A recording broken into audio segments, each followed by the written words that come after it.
Another principle of designing streets is that we need to incorporate gender-sensitive design. Men and women travel differently. Women have the burden of caregiving mostly falls on women in most societies when compared to men. So that means that when you compare how women and men travel, they have different expectations of the transport system. Women also really care about safety when they're thinking in terms of the transport system. So gender sensitive design has to be incorporated when we're designing for complete streets to ensure that we adequately take care of the needs of both men and women who are using the transport system. Another very important principle when we're designing for complete streets is modal hierarchy, where pedestrians and cyclists need to have the highest priority. They need to be considered more. So pedestrians, cyclists, and public transport, these are sustainable modes of transportation and they need to take the highest priority when we are allocating for street space. Then from there, the rest of the street space is provided to freight and moving cars, with parked cars having the least priority. So there's a lot of street space that is used up by parking, and when you think in terms of designing complete streets, then parked cars take the least priority. So one of the street elements is footpaths. So let's discuss more about what high quality footpaths need to look like. So footpaths should be designed with a zone system, and the zone system incorporates three zones. We have the frontage zone, we have the pedestrian zone, and we have the furniture zone. The frontage zone is usually the buffer between what's happening on the side of the street and the pedestrian zone, which is the zone that should have adequate clear width, no obstructions, and should allow for universal access. That way then pedestrians are able to move comfortably in that pedestrian zone. And we have that zone being the furniture zone. This is the area where street lighting, billboards, utilities, and any other things that are placed on the streets that at times obstruct the pedestrian zone are supposed to be placed. This is a good depiction of a footpath in Nairobi that incorporates the zone system. So we have the frontage zone, we have the pedestrian zone, and we have the furniture zone where the trees, the bins, and the utilities are located. So another thing about footpaths is you need to raise them above the carriageway. And the photos on one photo on the right shows why we need to raise footpaths above the carriageway. If we do not raise footpaths, then they end up being clogged, especially by storm water, because then it affects mobility on the footpath as shown on the top right photo. But on the bottom right photo, you can see a raised footpath in Kisumu, where even if it rained, then it won't be affected by storm water drainage, and pedestrians can still comfortably move on the footpath. Then another aspect, as we said, footpaths need to incorporate universal access. With this footpath in Dar es Salaam showing a perfect example on how we need to have footpaths being universally accessible. Both the footpath and the cycle track are well ramped in a way that they offer universal access, and should anyone be using a wheelchair on this footpath, then they can move very comfortably. Complete streets need to be designed as public spaces. This is an example of a street in Nairobi where we have a clear pedestrian zone where pedestrians are moving easily. We have a clear furniture zone which has a watering point and a tree, and we also have we also have a zone where we have street furniture and pedestrians are able to move to sit comfortably there before we get to the carriageway where we have the public transport. So streets need to be designed as public spaces. They need to be designed incorporating street furniture in a way that pedestrians are able to be comfortable on the streets, and that people can comfortably get sitting area, and people can manage to meet and interact on streets. This is an example of what Jomo Kenyatta Avenue in Kisumu looked like before the Kisumu NMT Phase 1 was completed. Another important aspect when we're designing for and constructing footpaths is the property entrances. We need to ensure that property entrances are well resolved. As you can see, this shows a property entrance in a street on a street in Nairobi, and whereas the footpath has been provided, you notice that at the property entrance it is discontinuous because then it's not even ramped. It is a stair. It is stepped, and that means that that footpath is not universally accessible. And also the property entrance becomes the lowest part of the street, so when it rains, then stormwater pools at that area. So ideally, we are supposed to design for are supposed to design ensuring that property entrances are well resolved, and that instead of stepping it down at property entrances, we're supposed to retain the footpath at the same level and then ramp the driveway into the property entrance instead. So we have another aspect here being covered, which is shade. Shade is very important because shade then provides shading on our NMT infrastructure, the cycle tracks, the footpath, and they improve the walking experience, and also they improve the experience of cyclists. So it makes walking and cycling be more comfortable. This is an example of an area with adequate tree cover, that thus we have more shade. This is another example in Mexico City where we have adequate tree cover, and as you can see, the area is well shaded, and the footpaths and the cycle track on this street are well shaded. This is also another example where we have adequate tree cover, so that means we have adequate shading on the footpaths and the cycle track.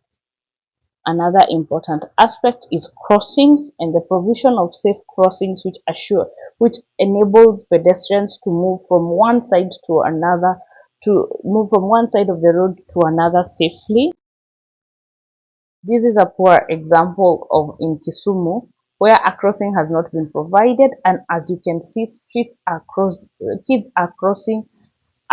the street. They don't have anyone to guide them, and there is motorized traffic, so these kids are not safe.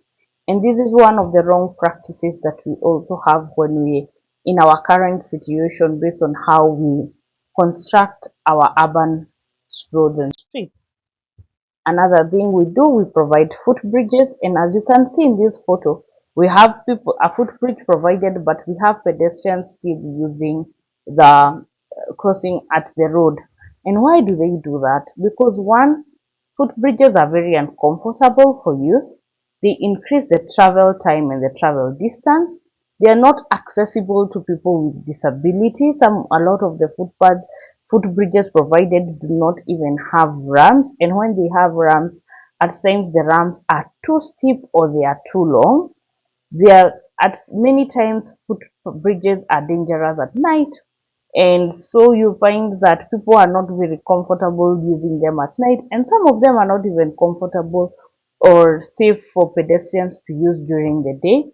You'll notice that using footbridges easily is much easier when you incorporate escalators, but elevators and escalators break down easily and they are very expensive to install, and a lot of footbridges, when they are being installed, they obstruct the footpath. Ideally, what we're supposed to do is to provide safe at-grade pedestrian crossings as shown. So this is how a pedestrian crossing should be done. And the pedestrian raised crossing should be at the same level of the footpath. So it should be raised at 150 millimeters above the carriageway as the footpath. And the ramp to the pedestrian crossing should be well sloped for vehicles to move. And you see what happens when you provide this kind of pedestrian crossing is that it slows down vehicles. It is very comfortable for pedestrians to use when crossing the road, and it is also universally accessible. This is an example of a raised crossing in Kisumu NMT Phase 1 project. Another important street element is cycle tracks. This is an example of a cycle track in Mombasa County, and as you can see, the cycle track is not adequately separated from motorized traffic. So we even have a boda using the cycle track, which means that the people cycling on the cycle track, those cyclists who are shown, they are not as safe because we need to adequately separate NMT and motorized traffic users. This is another example of a cycle track in Nakuru. We have both a footpath and a cycle track provided, but this is what I call ineffective infrastructure, where you've provided a footpath, you've provided a cycle track, but they are not usable. So that means that despite having provided the infrastructure, the cyclists are forced to cycle on the road as shown below, as shown in the slide. So how do we design an ideal cycle track? An ideal cycle track should be well raised and should be at the same level with the footpath, and it should be adequately separated from the carriageway as shown in the slide below. This is an example of an ideal cycle track and how we're supposed to design the cycle track, how cycle track design should be done. As you can see, it is physically separated from mixed traffic. It has a minimum clear width of 2 meters and it is made of smooth surface material. It has a wide adjacent footpath of 4 meters.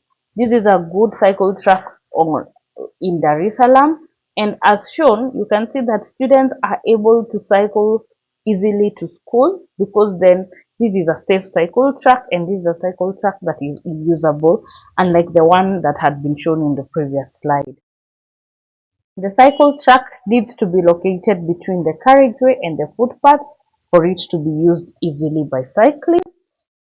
This is an example of a well done cycle track in Nairobi County, but remember that a cycle track should have a clear width of 2 meters for cyclists to use it comfortably, and that is when it is located, it is unidirectional. When we're dealing with a bidirectional cycle track, then we need to ensure that the clear width is 2.5 meters for comfort in use by the cyclists, and then in a way that they are able to move past each other without compromising their safety. This is another good illustration of a cycle track in Addis Ababa that is adequately separated from the motorized traffic in the area. As you can see, in as much as the cycle track is not raised, its clear width is adequate and it is well separated from motorized traffic. That means it is safe for the cyclists to use. Again, a good cycle track in Dar es Salaam and another good cycle track in Dar es Salaam, and as you can see, cyclists are even able to use the cycle track when ferrying goods. So this shows that when you provide a good cycling infrastructure, that it can be used for students, by students going to school, by people who need to carry goods, and that means that it reduces the modal share that relies on vehicles and encourages more people to walk and cycle. Parking is another key street element when it comes to complete streets. Parking needs to be organized, especially for the parking that happens on streets. It needs to be organized. It needs to be parallel parking. Again, parking occupies a lot of space on the streets. So we need to ensure that street parking, when we have on-street parking, it is well organized. We provide for bodas. Otherwise, when we do not provide for boda parking stands, they end up encroaching on the footpaths. We also need to ensure that we provide parking for cyclists. We notice one other reason why many cyclists are discouraged from cycling is they do not have areas where they can park their cycles when they need to move about in the CBD area or in urban areas. And we need to also ensure that, as shown in the photo, that parallel on-street parking is provided for motorized traffic. That is because when you provide perpendicular and angular parking, it ends up occupying a lot of space on our streets. This is a good illustration from Bogota. before we had parking reforms being introduced on the streets. So on the right, this is what the street looked like. We had a lot of motorized traffic, and we had a lot of space on the shown street being occupied by vehicles using by angular parking as shown. But when on parking reforms were introduced, you can see how much space on the street was able to be recovered, and how much space then could be used for walking and cycling. But we still had on-street parking, though it is more organized than what existed before. Another important street element is intersection, especially when you think about urban areas where we have more modes moving about. That means that intersection have a lot of multimodal conflict.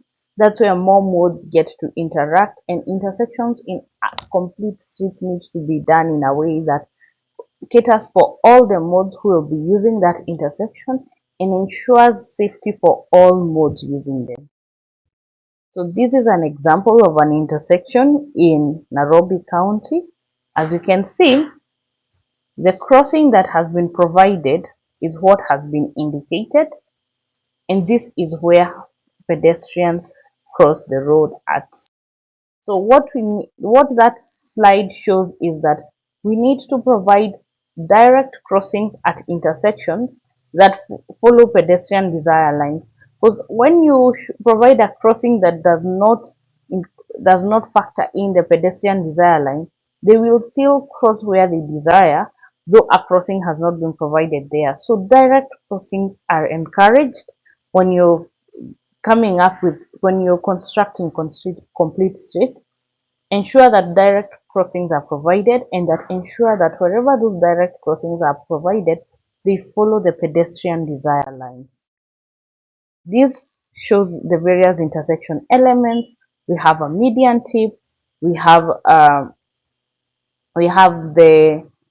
median tip shown, we have crossings for both cyclists and pedestrians, and we have medians as shown in the slide below.